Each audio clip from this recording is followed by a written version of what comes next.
Hello my friends, it's Kasia from Tafalarota, second video in English, and this is actually some kind of VR response to Katey Flowers and also to Ania from Tarot by Ania. Ania actually came up with this subject in Kelly's group on Facebook, and it's about the underrated decks of tarot, which we have used, but we don't see much talk about them online. So I chose a few decks. I would like to start with the Oracle deck, which I actually never seen online or anyone speaking about it. It's called Angel Journey Cards by Terilyn Taylor and Mary Beth Crane. I will put all the names and links below. And this is 55 cards and a companion book. And actually, to be honest, I'm not so much into angel cards, but artwork in this deck and the whole energy of the whole thing, it's really beautiful. It feels very gentle. The backs of the cards are like this.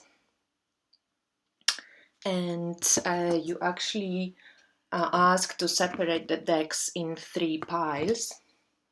There's a very extensive companion book to it, and actually really well written. The cards, and the first pile would be the angels of the seasons. So it's angel of summer, angel of spring, autumn, and winter. And as you see, this artwork is very gentle, very kind of, very angelic, I'd say. The other pile, you pick a symbol, and there's various symbols from wings, telescope, staff, infant, lion, candle, heart, wand, heart, and so on. So there's a season, when it's going to happen, or whatever you're exploring, the kind of the timing component. And there's a symbol, and then there is an angel that comes with a certain gift or a certain message to you. So there is an angel of humor, angel of earth, fairies, angel warrior, freedom, spirit of the mystic, sun, guardian angel. So as you see, fire, they're very kind of elementally, angelically based. And we finish with abundance for us all. But altogether, it's a very beautiful kind of gentle way of playing with cards, exploring some issues. And I think this deck deserves a little bit more talk. So this was the Angel Journey cards. And next I've got a few tarot decks, so maybe I start with 2 historic decks. First is the Tarot Master. It's got pretty ugly backs, but I also trimmed it and edged it gold. But I think, well, it's a pip deck, so if you don't like pips, you probably won't enjoy it. But I think it's worth getting, even just for the court cards and for the majors, because it's really beautiful. The coloring, it's actually Los Caribbean, and they did a really good job. They kind of made it look a bit old, and it had an ugly frame, like green frame, which I had to cut off. But otherwise, the images are really gorgeous, and the coloring, it's beautiful. There is a version of it made by Il Menegalo, or however you pronounce it, and it's amazing. But Los Caribbean is not too bad, especially when after you cut off the frames. but it's very kind of flowing, feminine style of painting. It's mostly Marseille based, but it kind of has life of its own. Doesn't really remind me so much of Marseille. Death card, Devil, Temperance,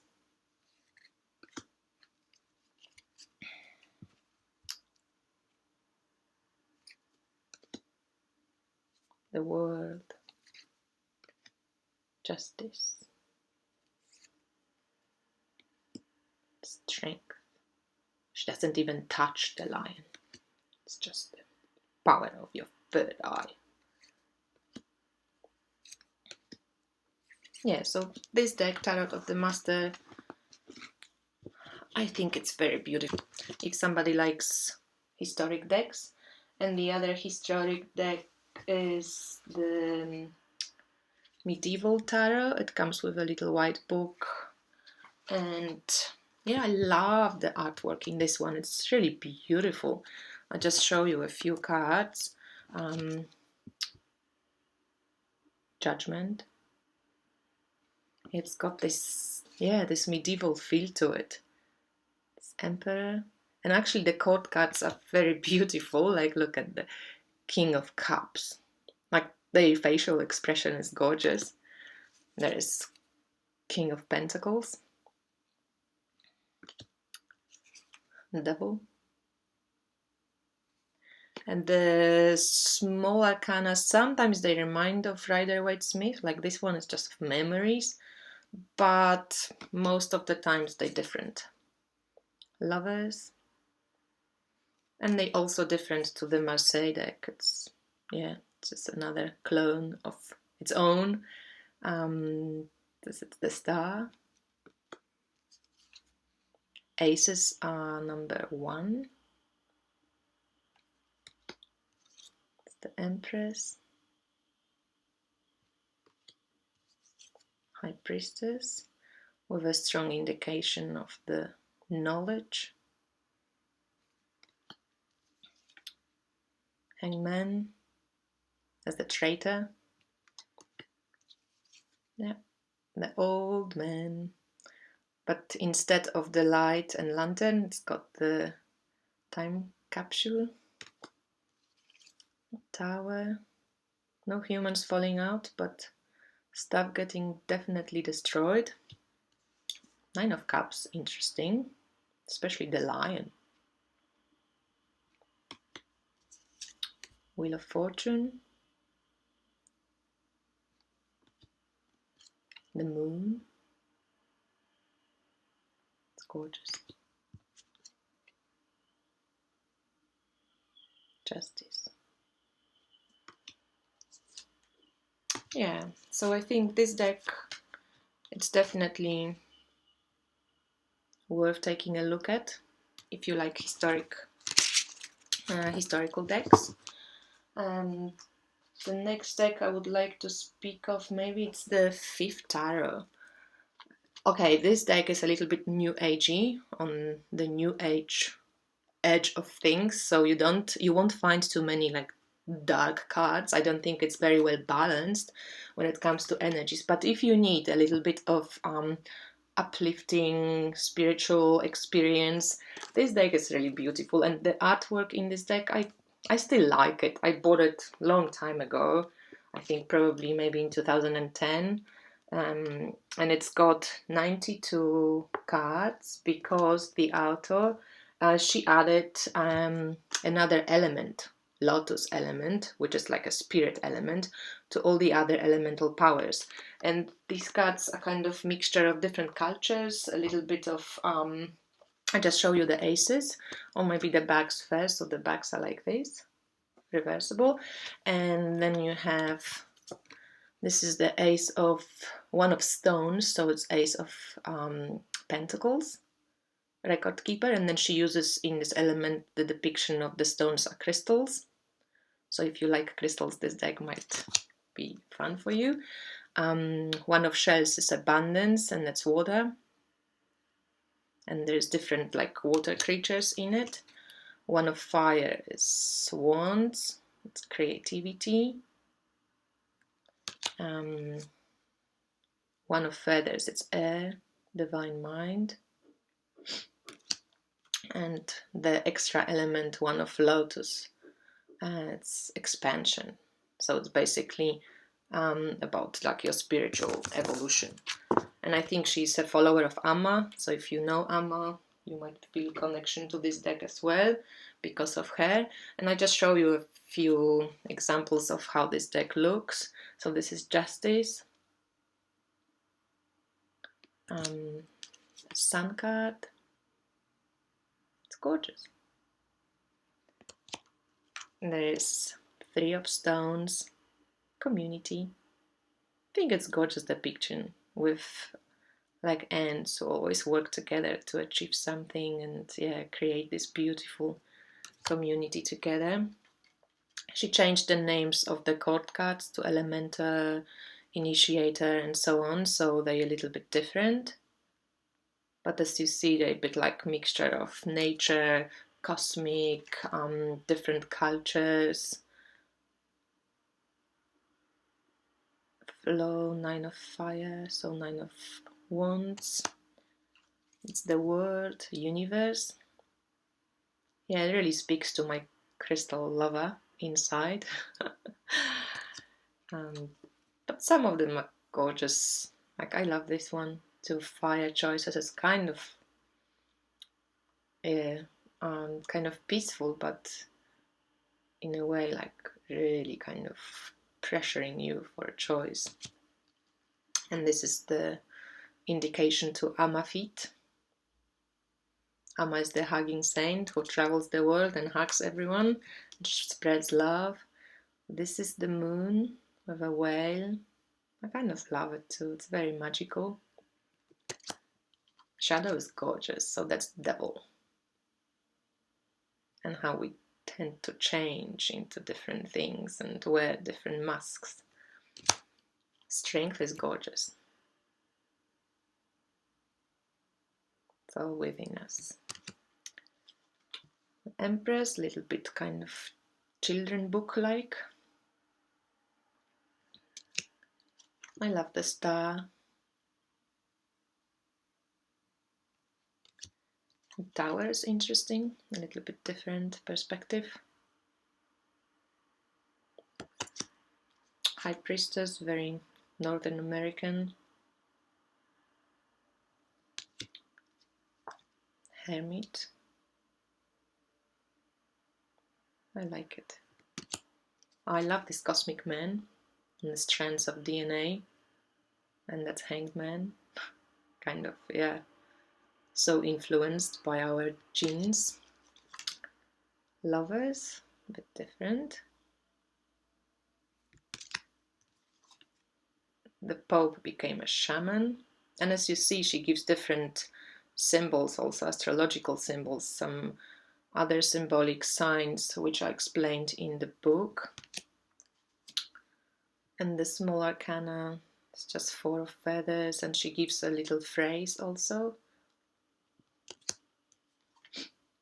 Five of Stones, Attunement. Seeker of Lotus. So as you see, it's a mix of a lot of kind of new agey things. Initiate of Shells, but I like it. I still like it, and I still use it sometimes. Not very often, maybe, but I love the artwork. She did a good job. 10 of Lotus, 8 of Stones, Expression. And sometimes but by decks like this you can see the additional meanings of some cards, which I think expands on your knowledge of tarot, which is great. The other underrated deck I feel is the Animalwise Tarot, but by Ted Andrews.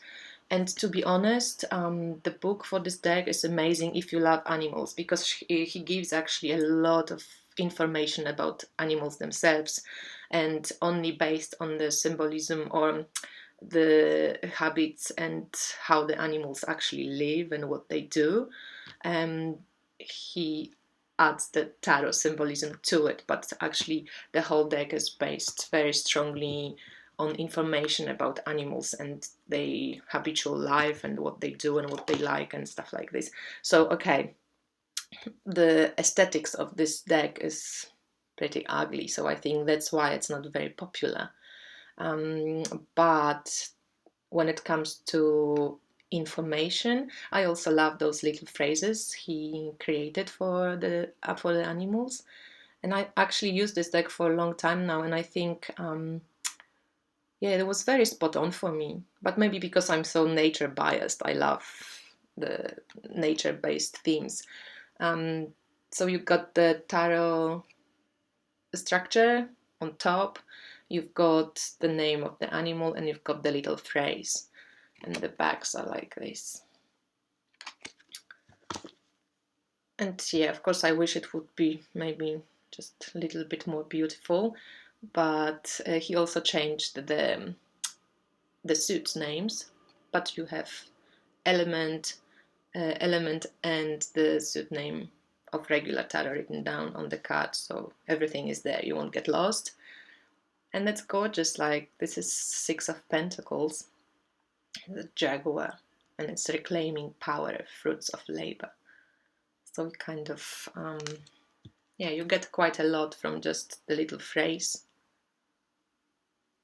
Page of Pentacles, dear, lure to new studies and pursuits. And the booklet is amazing. And also in the book he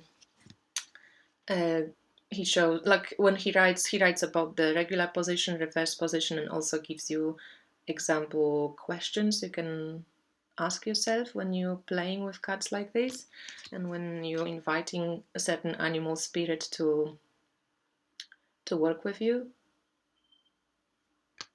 And yeah, shedding the old and resurrection for death. And a snake. So if you love animals and you're not totally put off by the look of the deck, I highly recommend this one. You will learn a lot about nature. Another nature deck, which I think it's also not very widely spoken of, maybe because it's quite old now, but I love it. It's the Herbal Tarot. It's got a really beautiful booklet, which I already, like, I borrowed it to a friend now, so I can show you. But you can buy it separately. Like, I bought my own book depository, and if you love herbs and if you love plants, you will learn a lot as well from this deck. So this deck is not only tarot, but also a very cool way to get to know some plants which grow around you. Mostly they used European and American plants, but I'm sure you can find some which grow all over the place. It's very heavily, as you see, Rider-Waite-Smith based. Maybe the artwork is not like that amazing, it's not really my style so much, but it's simple, it looks nicely in a spread, it's quite clear. It's got, yeah, each card has a plant. I love plantain, one of my favorite plants.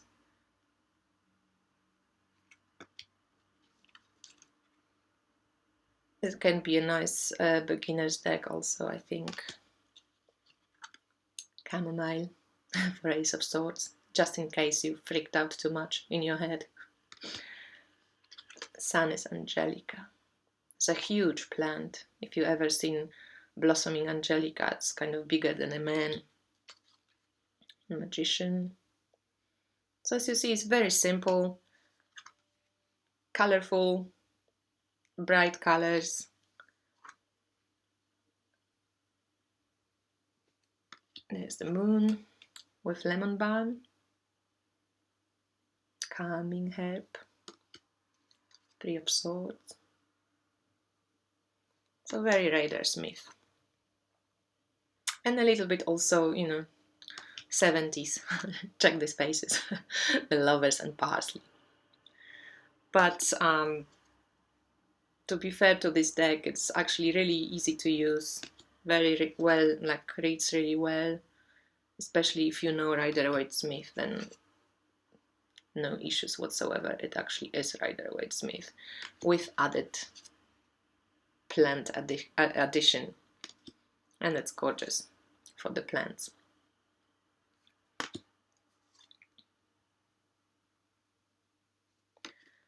So especially now during the springtime, I love playing with this deck and then going outside. And the last one which I wanted to show you is the Sacred Feminine Tarot, because I don't know, I don't hear much about it, and it's not your typical tarot to like ask questions, when will I sell my house? It's quite deep and totally unusual. Like you can get some meanings, of course, but I wish there was a bigger book for it. It only comes with the little white book and gives you the name of the goddess and like a just 2-3 sentences description. But I think for an intuitive reader, that's a great deck. And also, yeah, it's kind of, I don't know, this art is like pulls you in a little bit, and yeah, it kind of feels sacred. It's called Sacred Feminine Tarot, and however the goddesses are like depicted, makes you really kind of respect these aspects of the feminine side in each of us, not only in females. So I think this deck is worth taking a look at if you like this kind of style, of course. It's maybe a little bit fantasy, or I don't know how to say, but it's quite dark also. I mean, there's a lot of darker cards to explore, so it suits great if you want to do shadow work or inner child work or any kind of exploration of the psyche. And it feels very powerful also. Some of the images are very striking, and I think yeah, awaken something in your psyche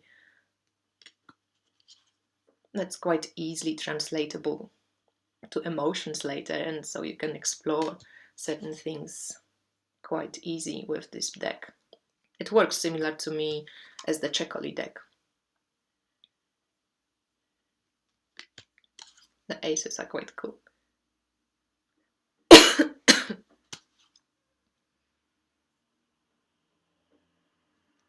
Yeah, so Sacred Feminine Tarot, or Tarot of the Sacred Feminine, it's very interesting as a deck too. So yes, this is it. These few decks which I wanted to share, and well, I see you next time. Bye.